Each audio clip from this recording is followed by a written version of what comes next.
So bread-pilled is a term people use when they are, sent down the left on the political spectrum by maybe YouTube channels or maybe people, who have blogs and stuff.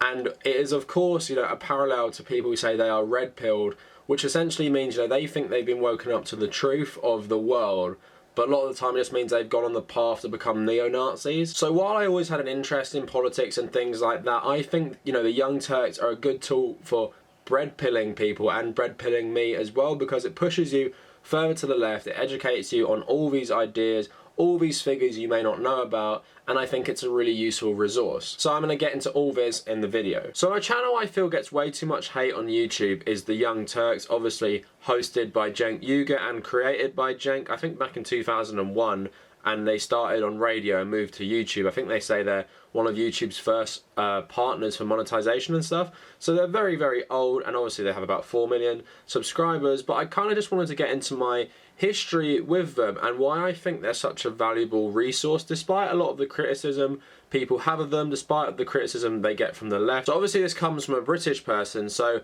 I'm just going to go through my history quickly of how I first encountered the Young Turks. So as an 11 or 12-year-old back in the day, I remember I used to love YouTube. I used to watch things like Inside Gaming, a lot of Machinima, and other gaming channels. But I remember one time I came across a news channel with a Turkish-looking guy, and it's called the Young Turks. But he had like an American flag behind him, and he was talking about maybe the Iraq War or something. And I was like, this is so weird. Why am I watching like some Turkish guy like from Turkey? Isn't YouTube like mostly like English or American? Like, I was just a dumb kid.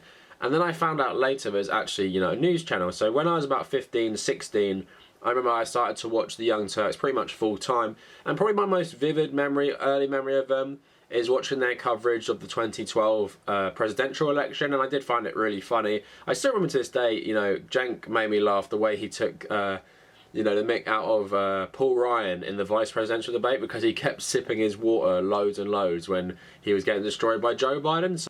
Ryan apparently was feeling the heat because he kept going to the water, like going to his corner, going, "Oh, hold up, dog, hold up now. Let me get a refreshment here." In fact, we counted the number of times he went for the water. Watch this. By 300 from the Reagan years to take action militarily. But last thing, the absolute last resort, the idea of evidence of cronyism. By the way, vice presidential debate, I hear this kind of stuff. Said it would cost 6 minutes here, a few seconds really. Coin toss again. So, I've always liked it, and they've always kept me up to date on it, and I really appreciate what they've done, covering presidential debates, covering various news. And I think another issue that really got me into them was the Trayvon Martin stuff and the Zimmerman stuff, because obviously it was big news, but I remember specifically, I think that was in 2012, them covering that in a big way, and that is really where I started to watch them like full time, and over the years I watched them more and more. I think Cenk does a good job in being like biased, because obviously everyone has their own bias, but kind of presenting the facts. And I do, appreciate his rants when he's really pissed off about something and angry, really taking down the establishment. And obviously they're not just an organisation that talks about these things, they actually put it into action. So the Justice Democrats, was founded with people like Cenk Uygur and Karl Kalinske. They have since left because they found some old blog posts from Cenk when he was a conservative talking about women in a weird way, which were pretty bad,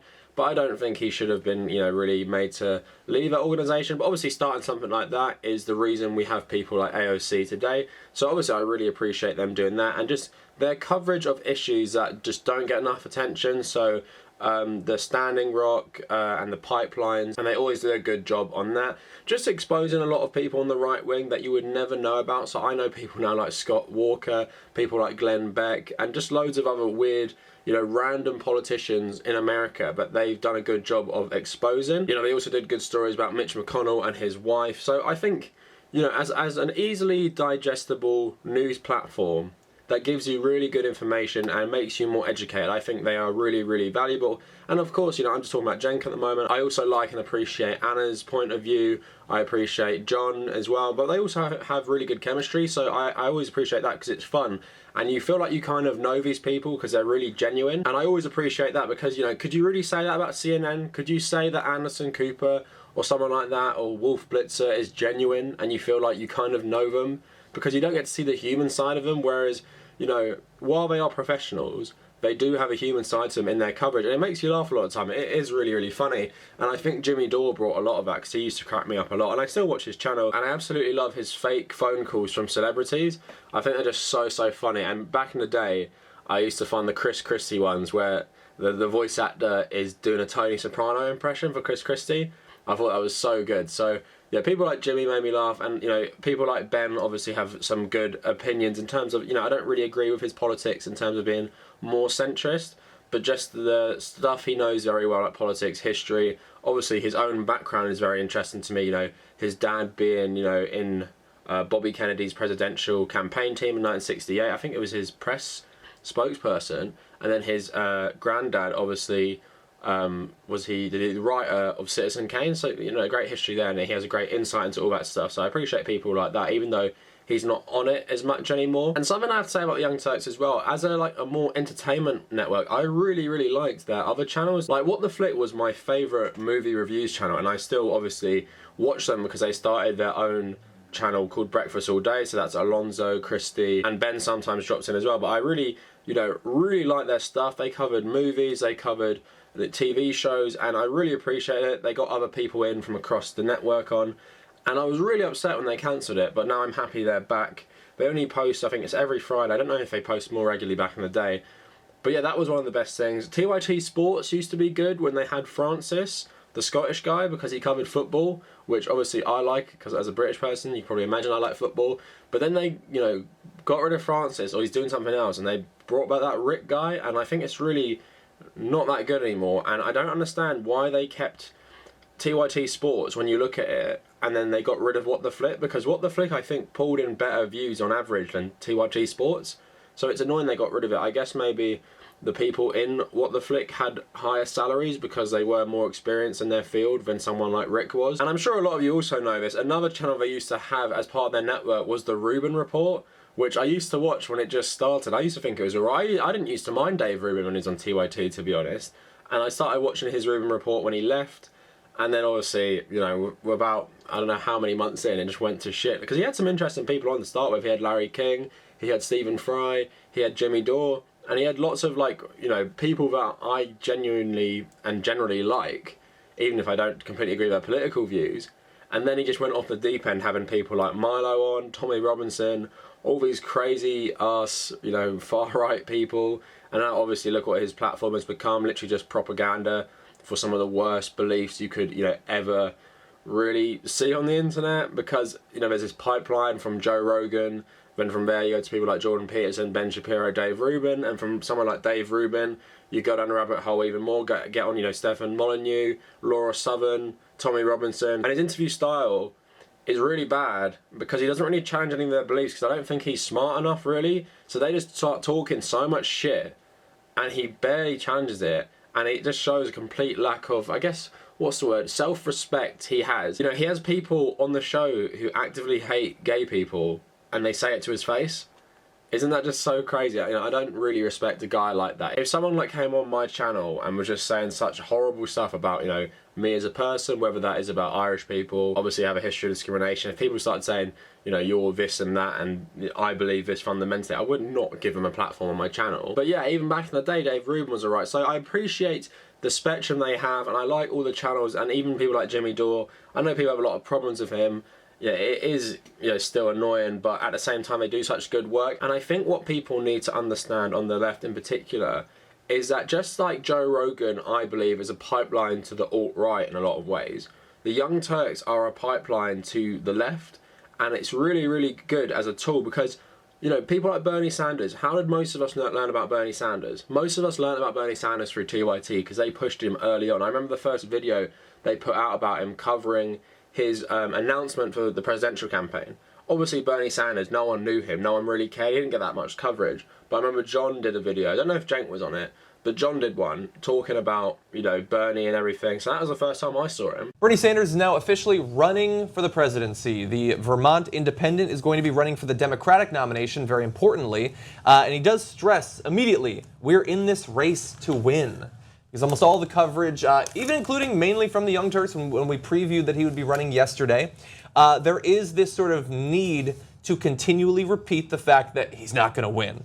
oh, he's going to move Hillary to the left, but of course he's not going to win. He's going to raise money in small donations, but of course he's not going to win. Do you think that there's any hope of that? Do you think that we are doing a disservice by continually talking about the fact that his chances are low? I don't think you do a disservice when you offer astute analysis. That you think is all those accurate. people who say that he's not going to win, that's what they're doing. They're offering analysis. We're not going to.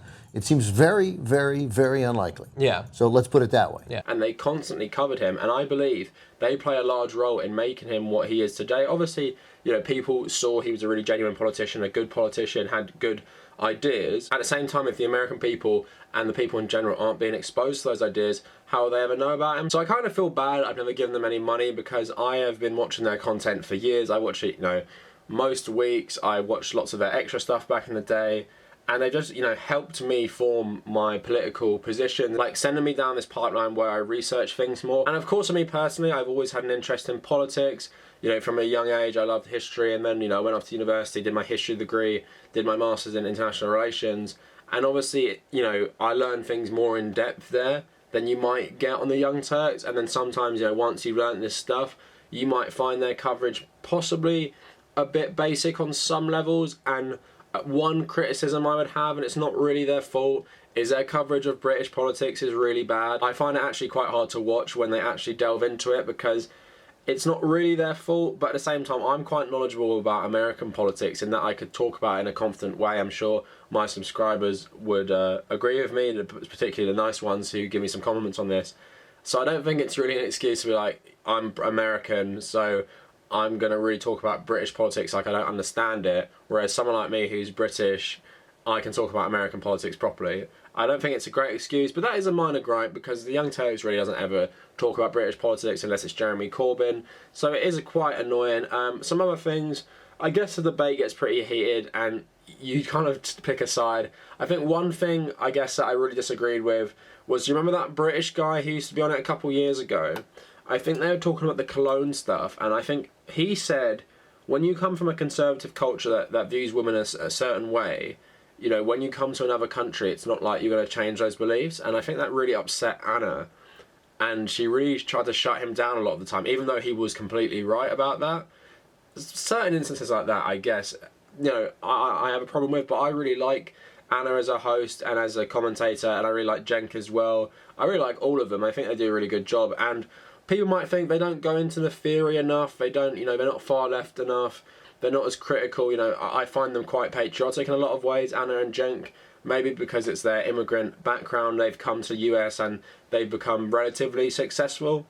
I think maybe that plays into patriotism for America, whereas someone like me is way more skeptical. I don't think America is going wrong with Trump. I think Trump is their true nature, and I think a lot of people on my side of the spectrum would agree with me there, but I think people like Cenk and Anna might be a bit more optimistic about what the American people are like and what America is as a country. But that's minor differences, and when they do such a good job at making more people like me, getting more people interested into politics on this side of the spectrum, and really just being a good tool for education, because not everyone has the time to learn about these things. But when you put out like some nice 10-minute videos where you can just pick what topics you want, and then they'll educate you, they'll give you the facts, and they got good ethics, even if they're biased, which they are, like all news sources are biased. At the same time, they don't hide it, and what side of the spectrum they are coming from. So it's good, they just give you the facts, they give their opinion. You can agree or disagree, but they are there to educate people and hopefully create more people on the progressive side, because progressive is quite a broad spectrum of a word, isn't it? Like, progressive is someone like Cenk, Anna, Bernie Sanders. Then would someone like me be progressive as well? Yeah, I probably would be, but do we share the same beliefs? You know what I mean? And then there's other people who are progressive, maybe someone like Ben Mankiewicz, who might be more centrist and stuff, as opposed to someone like Jimmy Dore, who'd also be a progressive, who's way more left-wing. So it's quite a broad spectrum, but I guess the good thing is they get them on the side of what's right for most of these issues, and that's the important work they do. If you want to get more into like Marxism or Marxist theory or leftist theory and go down the pipeline even more, that's great and everything, but I don't think that's what they're there for. They got a more mainstream appeal, and that shows by them being the biggest news platform essentially on YouTube. I think Russia Today are the second most popular in terms of like the views and subscribers, but the Young Turks are the most popular, and they dwarf a lot of these other smaller channels like David Pakman, Jimmy Dore. who of course are single men shows, and you know the TYT is a news network with investors and stuff. So I can understand why, but you know it shows that they have a broad appeal, they have a broad message, and I appreciate what they do, and I appreciate, you know, the sort of path they've helped me go down by keeping me educated on all these things. So there are legit criticisms of TYT, and you know, put them in the comments if you want, let me know what you feel about them, but I don't think many of us would disagree that they're such a good outlet for just a normal average Joe, average person, maybe someone who's not really too into politics but likes their YouTube. They make it so easy to get into these politics, they put it in such a nice, clear and concise manner, and they help make a lot more people better by just educating them on all these things. And they cover so many stories you just wouldn't hear or read about really in the mainstream press, so you got to really appreciate that. And they just, you know, speak a lot of truth in terms of, you know, a real mainstream voice. You don't hear someone like that speak like the way they do a lot of the time. And like I said, they're nice and genuine people. You feel like you know them to an extent. They're not like super manufactured, and they are quite funny. They have a lot of good chemistry and a lot of good inside jokes, so you know, it's always entertaining to watch. So anyway, let me know what you guys think in the comments. Do you like the Young Turks? What do you think about them? If you haven't already, maybe subscribe to the channel, leave a like on the video. If you want to find me on social media, follow me at The Cavernacle on both Twitter and Instagram. I also write stuff, you know, on my WordPress blog, so maybe go check that out. That's just The Cavernacle WordPress. At the moment, I also have a Patreon, that is just in the description. Go check that out. I'm really trying to get funding for a new camera, maybe a new setup. And yeah, if you're just feeling generous or just want to have a look at it, it's, you know, in the description like I said. And if you made it this far, thank you for watching.